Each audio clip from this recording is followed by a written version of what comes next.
We lived in a nice neighborhood, great community, but for some bizarre reason, if I was walking the dog or if I was just walking alone, you can't help but think, is this car gonna shoot me? I mean, it's very bizarre. It's very bizarre to It's have these crazy, thoughts man. It's crazy. when you're just living in a typically normal life. I'm Uh, not gonna.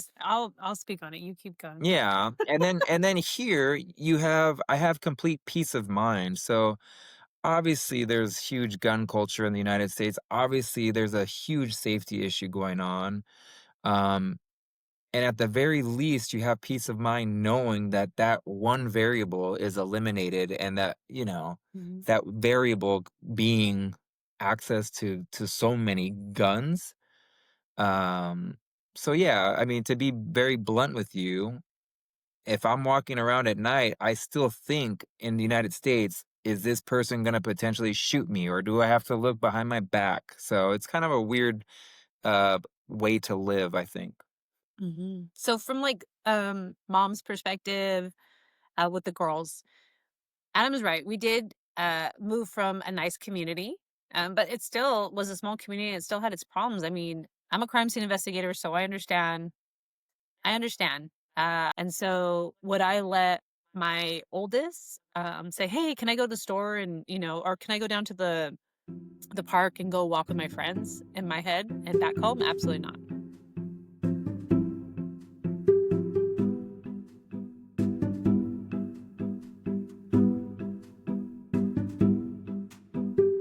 I always have seen in the movies these nice communities that exist when everyone is taking care of each other.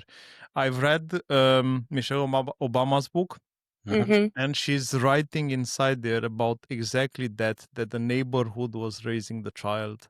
There was no one that if you're doing something wrong down the street and Miss Thompson was seeing you, she was calling your mother and telling her, she did this and that. Is that not a thing anymore in the US? Not anymore. Not anymore, no. In most places. Yeah, I mean, like we're children of the '90s. So growing up in the 1990s in America was all about that. It was all about community and you knew your neighbors. People used to have this thing called block parties. Exactly. Really popular, like the whole street would kind of come out in the evening and get together and people would bring food and stuff. But I mean, I think sort of the dividing line of that was 9/11 in America. When 9/11 happened, things changed a lot. Yeah. I remember like what big change was when I was in elementary school. It was really we had this big kind of park in the back where the playground was, and before 9/11 happened, parents would get out of their cars and they would walk right up to the playground and they would bring their kids home and people would talk to each other and say hi, how you doing? After that, there was a list. You had to sign your kid out. There was a perimeter put in place around the school with fences, and all of a sudden it wasn't open. And I remember that being young as like a moment in time where like it was relaxed and it was, chill, and then it became very unchill. I think too, I mean, the extreme prevalence of mass gun and shooting events. Like I was 8 years old when Columbine happened, which was like the first thing. And so after that, like school started installing metal detectors and things like that. I mean, I didn't have any of that growing up. No, Um, I but it depends on where you grew up. That's the thing about the US. Like it's 50 little countries because every state is allowed to do their own thing. So I grew up in New Jersey and we did not have block parties in my neighborhood, but my mom's like best friend from high school, they lived in Staten Island and they would have block parties. So we would go to that.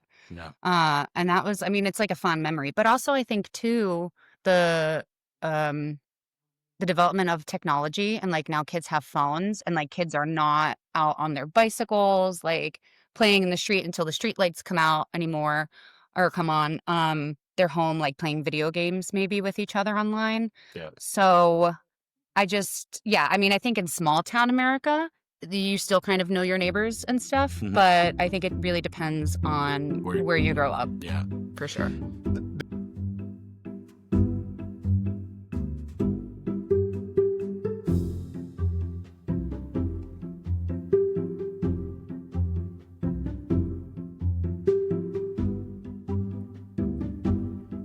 Find Singaporeans to be very honest, and they do what they say they're gonna do, and I liked how everything, I mean, it has its drawbacks, right? But everything is very black or white. There's very clear answers to everything, and it's either a yes or a no. Mm-hmm.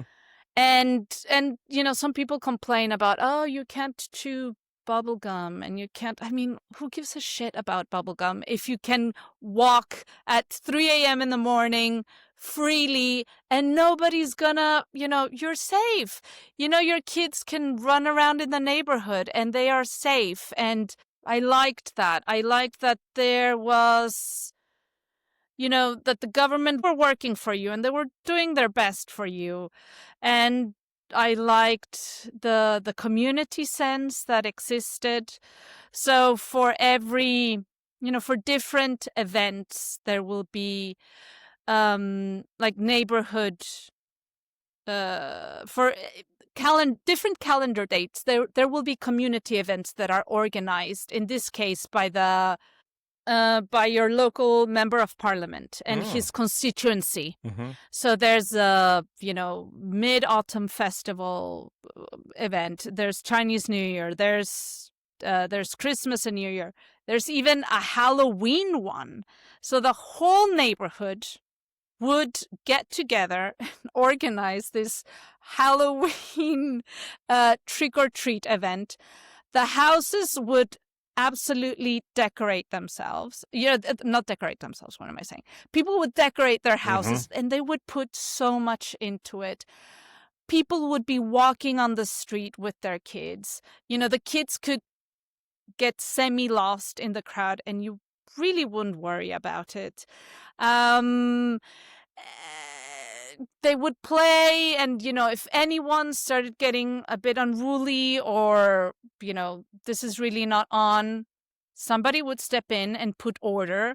So people are proactive in the sense in trying to keep things organized and safe. It works sometimes. It can be to an extreme, but I like that. I mean, if you have, I don't know, 20 kids in a bouncy castle and a parent offers to be there to, keep an eye, and, you start taking turns with parents and you develop the system of, okay, we all keep an eye on our kids, even if we don't know each other. And I don't know, or, kids learn how to wait for their turn on the slide. And I don't know, it might be really square of me, but you learn how to be polite and to respect others and to live in a community. And it's not just you, it's how what you do impacts others.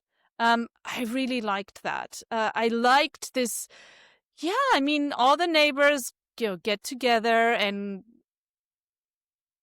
we have an event together, and then the member of parliament will come and he will shake hands, and you can approach them, or let's all get together and have a Chinese New Year celebration. So we will have the dragon dance and the lion dance, and I don't know, it starts creating a sense of we share this. The neighbors, when there was an earthquake, there was an earthquake in Turkey about 3 years ago. I remember starting a donation drive, and all of a sudden I got so many things. My house looked like a warehouse, and I didn't know how to take it to the fire station. And a neighbor that I didn't know and offered to drive me there. And it's perfectly okay because, and maybe somewhere else you'd think, oh my God, what if he's a weirdo and he kidnaps me or no, this is, this is what you do. This is, safety, clarity, transparency, community, trust. Mm-hmm.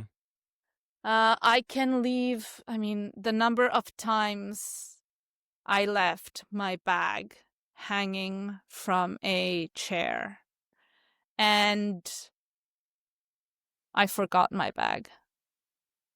And an hour later, I'd be like, oh my God, my bag. And I would run back and my bag would be there. Or I left my phone in the bus and the bus driver, because it was a loop that this bus route did. He would come back and have my phone and give it to me. Yeah, I really like that. And maybe it goes back to respect also. People are respectful.